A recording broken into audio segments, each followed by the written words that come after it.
Hello everybody and welcome back to the 25 Books of Christmas. My name is Eva. And I'm Lily. And this is our mom here, which is going to be our guest reader today. Today is December 9th, meaning that we have 16 days until Christmas. Today we will be reading The Legend of the Christmas Stocking, the inspirational story of a wish come true, written by Rick Osborne, illustrated by Jim Griffin.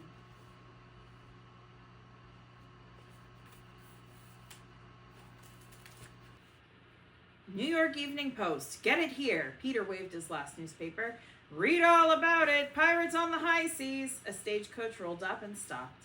A man leaned out and said, I'll take that. Peter, any word about your father? No, sir, but we expect his ship to return soon. Peter thanked the man, put the coins in his pocket, and started to run. He had an important stop to make before going home. Peter stopped in front of a small shop, slicked back his hair, and stomped the frozen snow off his boots. A sign hanging above the window of the store read, Everything Wood. Peter looked inside and his heart sank. Bursting into the store, he said, Mr. Dewey, where is it? You didn't sell it, did you? Jim Dewey looked up and laughed. The woodworker was a longtime family friend. He was old enough to be Peter's grandfather, but his cherry smile made him seem a lot younger. Slow down, Pete. You know you can call me Uncle Jim. Sorry, Uncle Jim. I was just worried. So where's the ship? Uncle Jim brushed the wood shavings from his leather apron. Reaching up to a top shelf, he took down a big model ship. He carefully set it on the wooden counter. Peter sucked in his breath. This is an exact copy of the USS Constitution, the pride of the squadron. It's a three-masted 204-foot frigate. It's almost identical to the one your dad is sailing on. You didn't really think I would sell it to someone else, did you? Uncle Jim teased. I didn't know. Why did you take it out of the window and hang up some old socks instead? Peter asked. Uncle Jim laughed. The stockings are for Christmas presents. Who'd want socks for Christmas? Peter asked. Not as presents. They hold presents. You know, lemon drops for your sisters, chocolates for your mother, Jim said. Peter gave Jim a funny smile. I don't know if I'd want lemon drops after they'd been in one of my socks. And this schooner would never fit. Peter, Jim said slowly, what will you do if your dad doesn't get back in time for Christmas? Would you be willing to use the money you've saved for this ship to buy Christmas presents for your family? Peter swallowed hard. My dad will be back. I hope so, Uncle Jim said, reaching out for his coat. Would you like a ride home? It's a long way in the snow. Peter nodded. Peter's mother looked up from her sewing just as he arrived. He carried a load of wood through the kitchen door. How did you do today, son? Sold every paper except yours, of course. Everyone knows we're waiting for Dad to come home, so they'll all buy papers for me. Peter set down the wood just as his youngest sister, Patricia, skidded through the room and hugged him. He smelled the beef stew that his sister, Krista, was cooking for dinner. After putting 2 coins into his pouch, he handed the rest of his week's pay to his mother. His stomach growled as he thought about eating the stew. Mother, any word about Dad? The newspaper says our fleet is having trouble with pirates, asked Peter. It's fine, Peter. I'm sure it is just a bad winter storm, Mother assured him. Uncle Jim said if Dad doesn't get home in time, I should give you the money. I have to buy gifts for the girls, but I really want the schooner. She sighed. I know, but how would your sisters feel on Christmas morning if you have the beautiful boat and the girls only have an apple and a piece of candy? But I deserve it. I'm the one doing all the work. Dad said if I worked while he was away, I could use some of the money I earned to buy the boat.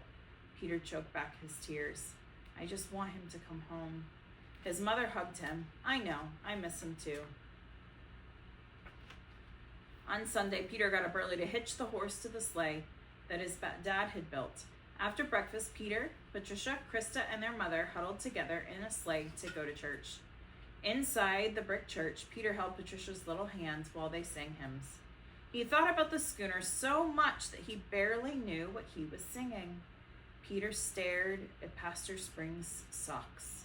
Not the ones that Pastor Spring was wearing, but the ones that were tacked up to the front of the pulpit.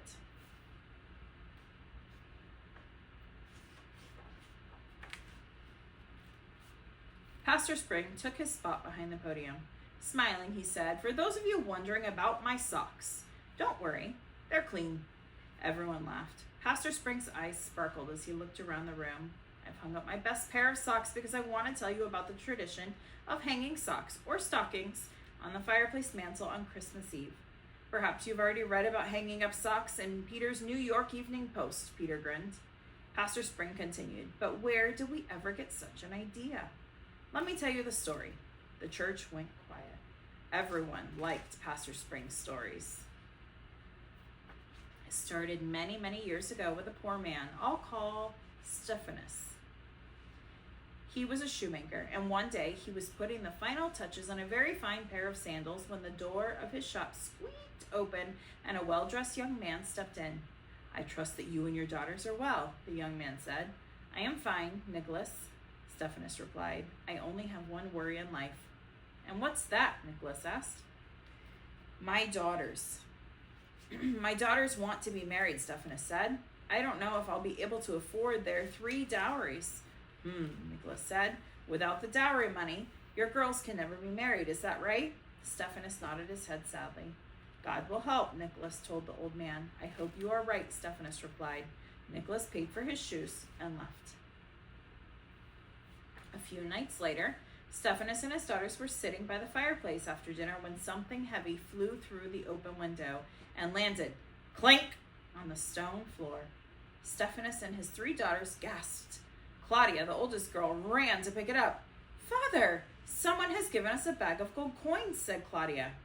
"Now you can be married, Claudia," their father rejoiced. The 3 sisters laughed and danced around the room. Stephanus ran to the window to see who had been so generous, but the street was empty. Soon after Claudia's wedding, a second bag of gold flew through the window and landed, clink, on the floor. "It must be for you, Tryphena," the youngest daughter, Phoebe, said. Again, Stephanus looked outside, but again he found no one.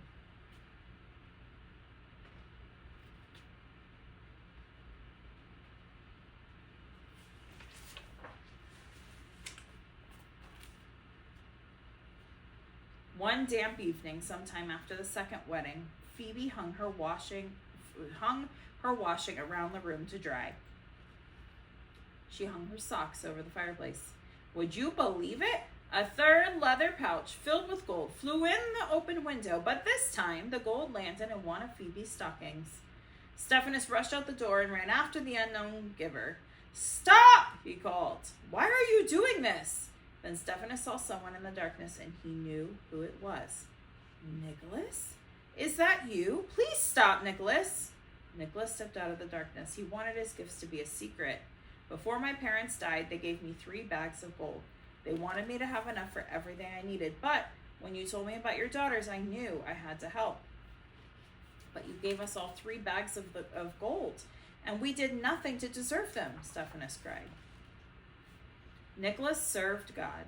Pastor Spring explained. He understood that God had set the example for giving when he gave his only son, Jesus. None of us deserve to have Jesus die for us, and as God gives to us even when we don't deserve it, giving to others shows God's love. Peter hung his head and thought of his leather pouch of money. Pastor Spring went on. As the years went by, the story of the gift of the gold spread, and people started hanging stockings by the fireplace on this special day each year. Now people here in New York are starting to hang stockings on Christmas Eve. I can't think of a better way to remind us all of God's wonderful gifts to us, Jesus. Peter prayed. He asked God to help him be more generous and whispered aloud, "Please bring my dad home safely." Every night, Mother secretly sewed special stockings as a surprise for Peter and his sisters. She stitched each child's name along the top. On Christmas morning, Peter watched with joy as the sisters emptied their stockings, giggling and squealing at the contents. Each had an apple, a leather pouch of lemon drops, and a beautiful hand-carved wooden doll. The girls hugged their mother. Give Peter a hug, too. He worked very hard to buy all those presents so that we could have a happy Christmas. Peter couldn't stop smiling. What he had done felt so right. He handed his mother a beautifully wrapped package. "This is for you," Peter said. Tears filled his mother's eyes as she opened the gift. It was his mother's favorite chocolates, the ones Peter's dad usually bought for her on Christmas. Inside was a small card. It read, "I miss him too, Peter." Knock, knock, knock. Peter ran to open the door, and there stood Uncle Jim. "Merry Christmas," Uncle Jim said, smiling. "I thought I brought you something." Just then a man stepped out from behind Uncle Jim. "Dad!" They hugged each other, and Peter wouldn't let go. The rest of the family crowded around and joined in on the hugging. Later, when everyone was settled around the crackling fire, Dad said to Peter, "I was so eager to see you all. I didn't bring my bags inside. Would you go get them out of Jim's wagon?" "Sure, Dad." Peter ran to the small horse-drawn wagon and stopped dead in his tracks. He started to whoop. There in the wagon was the wooden schooner. It looked even bigger and more beautiful than Peter remembered.